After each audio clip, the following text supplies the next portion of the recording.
Hello everyone.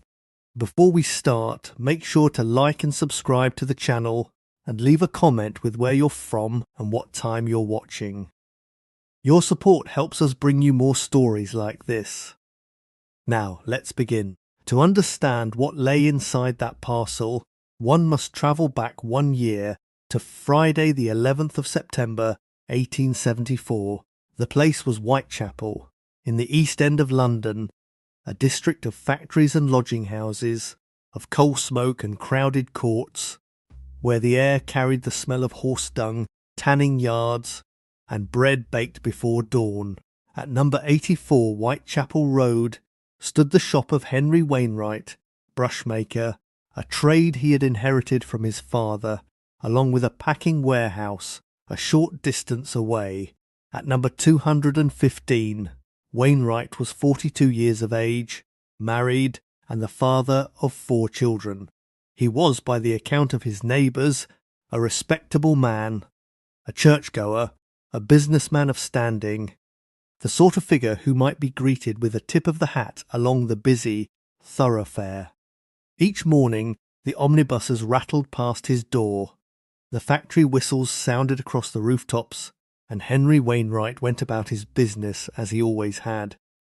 But Henry Wainwright kept a second life, hidden behind the first, and within that life lay a woman whose face, by the close of the following September, would be found wrapped in cloth and carried through the streets in a stranger's hands.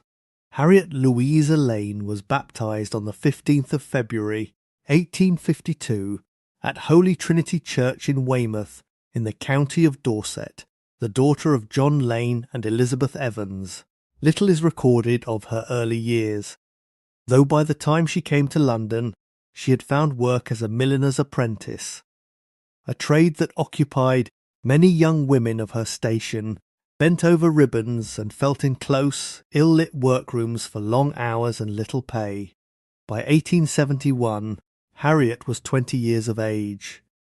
Those who knew her described her as lively, with pleasing manners and a fondness for fine things, small ribbons, hairpins, a velvet pad to dress her hair in the fashionable style of the day. It was a small vanity perhaps, but one that would later be remembered with great precision by men she never met. It was in that year, 1871, that Harriet Lane met Henry Wainwright. He was by then a man of comfortable means, a brushmaker with a shop on Whitechapel Road, a wife, and 4 children at home in a respectable address. He was also, by several accounts, a man given to spending his afternoons at the Pavilion Theatre, which stood close to his premises, in conversation with the young actresses and dancers who passed through its doors. Harriet, it seems, caught his attention as thoroughly as he caught hers. Before long, Wainwright had installed Harriet in lodgings of her own in Mile End, where she began to call herself Mrs. Percy King, a name with no husband attached to it, though Wainwright provided her an allowance reported at £5 a week, together with her rent. Over the following 2 years, Harriet bore Wainwright 2 daughters, Beatrice, born on the 7th of August 1872, and Miriam, born on the 3rd of December 1873. By the close of 1873, Harriet Lane was a mother of 2, living under a false name, in lodgings paid for by a married man whose other family knew nothing of her existence. It was an arrangement that depended entirely upon Henry Wainwright's continued prosperity. And that prosperity, though Harriet did not yet know it, was beginning to fail. The early 1870s brought a financial crisis that spread across Europe and North America, and Britain's industries did not escape its reach. Henry Wainwright's brushmaking business, like many others, began to suffer. His debts mounted. His attention, divided between a shop, a family, and a mistress with 2 children, grew thinner by the month. In 1874, Wainwright moved Harriet and the children from Mile End to less expensive lodgings in Sydney Square. It did little to ease his difficulties. Harriet, by several accounts, had begun to drink, and when she drank, she spoke. She spoke of her circumstances to neighbours, to friends, to anyone who would listen. She pressed Wainwright to leave his wife. She wanted, she said, to be acknowledged. Henry Wainwright needed Harriet Lane to disappear. He turned to his younger brother Thomas. Between them, it was arranged that Thomas would write to Harriet under an assumed name, Edward Frieake, a gentleman by the letter's account who admired her from afar and wished to make her acquaintance. Harriet, a single mother of 2 in a city that offered such women little kindness, was glad of the attention. The letters continued. Frieake. The name appears again and again in the record. Frieake, who admired her. Frieake, who wished to meet her. Frieake, who in time spoke of marriage. The exact contents of these letters were not preserved, though their effect upon Harriet was recorded by those around her. Eventually, Frieake and Harriet arranged to meet. On Friday the 11th of September, 1874, Harriet Lane, dressed in a grey gown, trimmed with jet buttons, put on her bonnet and cape, and left her 2 daughters in the care of a friend, the dressmaker Ellen Wilmore. At around 4 o'clock that afternoon, she was seen by another acquaintance, to whom she repeated the same story, that she was going to meet Mr. Frieake. Harriet Lane was never seen alive again. Later that day, men working near Wainwright's warehouse on Whitechapel Road believed they heard 3 gunshots. The street was a noisy one, crowded with carts and trade, and little notice was taken. The exact sequence of what happened that afternoon inside the walls of number 215 remains uncertain. But Harriet Lane did not return to Sydney Square that night, nor any night thereafter. In the days that followed, Henry Wainwright told Ellen Wilmore that Harriet had gone away, that she and Mr. Frieake intended to marry, and that Mrs. Wilmore must continue to care for the children, for which he would provide payment. The payments, in time, became infrequent. A letter arrived, purportedly from Frieake, informing Mrs. Wilmore that he had taken Harriet abroad. When Harriet's father came to Whitechapel Road to ask after his daughter, Wainwright told him he did not know where she was, though he had last seen her when she asked him for money, and that she had spoken of going to Brighton. The months passed. Wainwright's business did not recover. By 1875, he was declared bankrupt, and the warehouse at 215 Whitechapel Road, the building beneath which Harriet Lane lay buried, her remains treated with chloride of lime to mask the smell of decay, passed from his hands. A solicitor took the lease and let the premises to a new tenant, who soon complained of a foul odour rising from the rear of the building, and left. On the 11th of September 1875, exactly 1 year to the day since Harriet Lane had vanished, Henry Wainwright returned to the warehouse with a spade. He opened the shallow grave beneath the floor. The lime had not destroyed the body, it had preserved it. Using a hatchet, Wainwright dismembered the remains and wrapped the pieces in black American cloth, bound with rope, forming 2 heavy parcels. He could not carry both alone. He sent for a former employee, a fellow brushmaker named Alfred Stokes, and asked him to help move the bundles to a cab. Stokes carried 1 parcel to the corner of the street, where Wainwright left him to hail a hansom. It was then that Stokes, his curiosity overcoming him, loosened the cloth, and found within a human head and arm. He covered the parcel again before Wainwright returned. The bundles were loaded into the cab, and it pulled away along Whitechapel Road. Stokes followed on foot. He stopped 1 police constable, who did not believe his account and told him to move on. Stokes continued his pursuit, eventually finding 2 further constables, who agreed to follow the cab as it crossed the river towards Southwark. The cab came to a stop on Borough High Street, at premises leased by Thomas Wainwright. the constables approached and asked what the parcels contained, and what produced so foul a smell. Henry Wainwright was reluctant to allow them to look, and is reported to have offered the officers a sum of money to overlook the matter. They refused. The cloth was opened, and Henry Wainwright was placed under arrest, along with a young woman said to have been travelling with him in the cab that afternoon. The remains were taken to St Saviour's mortuary in Southwark, where they were examined by the surgeon Frederick Larkin, assisted by his colleague Thomas Bond.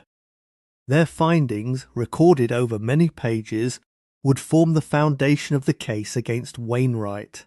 The skull bore 3 holes, consistent with gunshot wounds, and the surgeons traced their path with care. The throat, they found, had been cut after the shots were fired. The body was that of a woman between 20 and 25 years of age. A determination reached through close examination of the wisdom teeth, and one who had borne children. A distinctive scar below the right knee was noted and recorded. Of particular significance was the hair. It had been arranged, the surgeons observed, over a velvet pad and secured with numerous pins. A fashion Harriet Lane had been known, by those who loved her, to favour. At the warehouse on Whitechapel Road, police recovered further evidence from the shallow grave. A pair of metal earrings, 2 gold rings, and a pocket knife. A small 6-shooter revolver was also discovered upon the premises. Ellen Wilmore was brought to identify the grey gown, with jet buttons recovered with the remains, and confirmed it as the dress Harriet had worn on the day she disappeared. Harriet's parents identified the scar upon the leg as matching one their daughter had carried since girlhood, and confirmed that the jewellery, too, had been hers. If you're finding this case as compelling as we are, please take a moment to like this video and subscribe to our channel. It truly helps us continue researching and sharing these forgotten stories from history. We also read every comment, so let us know your thoughts on this case below. Now, let's continue. Henry Wainwright, aged 37, and his brother Thomas, aged 30, were charged. Henry with the willful murder of Harriet Louisa Lane, and Thomas as an accessory after the fact, in connection with his role in the letters and the reburial. Alfred Stokes gave his account to police, including Wainwright's request that he dispose of a shovel and hammer taken from the warehouse. Both brothers were remanded in custody. The case was committed for trial at the Central Criminal Court, the Old Bailey, where it would open before the Lord Chief Justice himself. The trial of Henry and Thomas Wainwright opened at the Central Criminal Court on the 22nd of November 1875 before Sir Alexander Cockburn, Lord Chief Justice of England. It would last 8 days, a considerable length for the period, reflecting the volume of evidence the Crown had assembled. Alfred Stokes was among the first called. He told the court how he had come to open the parcel, what he had found within it, and how he had pursued the cab through the streets of London until constables could be persuaded to act. The prosecution laid out, in careful detail, the double life Wainwright had maintained. The shop, the wife, the mistress, the mounting debts that the depression of the previous years had done nothing to ease. The defence did not deny that Wainwright had been found in possession of human remains. Instead, it was argued that he had been approached by an unidentified man in a public house who had asked him to carry the parcels to Borough High Street in exchange for payment, and that Wainwright, in his reduced circumstances, had agreed without knowledge of their contents. The defence further questioned whether the remains examined at St Saviour's were those of Harriet Lane at all. The medical evidence of Frederick Larkin and Thomas Bond stood against this argument with considerable weight. So impressed was the Lord Chief Justice by their testimony that he later commended both surgeons for their services to the Crown. On Wednesday, the 1st of December 1875, the jury withdrew to consider its verdict. The court waited. When the jury returned, the verdict was delivered. Henry Wainwright was guilty of murder. Thomas Wainwright was found guilty of being an accessory after the fact and was sentenced to 7 years of penal servitude. Henry Wainwright, for the willful murder of Harriet Louisa Lane, was sentenced to death. The courtroom, by the accounts of those present, fell into a stillness, broken only by the sound of the sentence being recorded. Alfred Stokes, whose curiosity on a London street corner had unravelled the entire affair, was later awarded a sum of £30 by order of the court. Henry Wainwright was executed within the walls of Newgate Prison on the 21st of December 1875 by the hangman William Marwood. He was 43 years of age. Public executions in Britain had ceased 7 years earlier, conducted from that time only within prison walls, yet such was the notoriety of the case, dubbed by the press of the day the Whitechapel tragedy, that it is reported some 200 people were present to witness it carried out, a number remarkable for an execution that was, by law, no longer a public spectacle. Thomas Wainwright served his sentence of 7 years penal servitude as an accessory after the fact. The records do not show what became of Beatrice and Miriam. The 2 young daughters Harriet Lane had left in the care of Ellen Wilmore, though Mrs. Wilmore was still caring for them at the time of the trial and gave evidence to that effect. Harriet Louisa Lane, whose body had been hidden beneath a warehouse floor for a year, and then dismembered in an attempt to move it a second time, was at last given a proper burial. She was laid to rest at Waltham Holy Cross Cemetery. In Waltham Abbey, in a grave that bears her name to this day, the inquest into her death, held before the coroner at St Saviour's Vestry Room in Southwark, was reported at length in the press. Lloyd's weekly newspaper, among the publications that followed its proceedings, recording the testimony of Harriet's family and the long search for Mr. Frieake, a man who, it transpired, had never existed at all. 17 years later, in 1892, a further tragedy touched the Wainwright family. William Wainwright, another brother, by then a respected brush-making businessman, churchwarden, and former master of a Masonic lodge, took his own life upon the North London Railway. Reports of his death recalled once again the case that had made the family's name notorious throughout the East End nearly 2 decades before. The shadow cast by Whitechapel Road, it seemed, had never entirely lifted. Of the warehouse at 215 Whitechapel Road itself, the building beneath whose floor Harriet Lane lay for a year, undiscovered, the records do not show its later fate. Whitechapel Road remains today one of London's great thoroughfares, busy still with traffic and trade.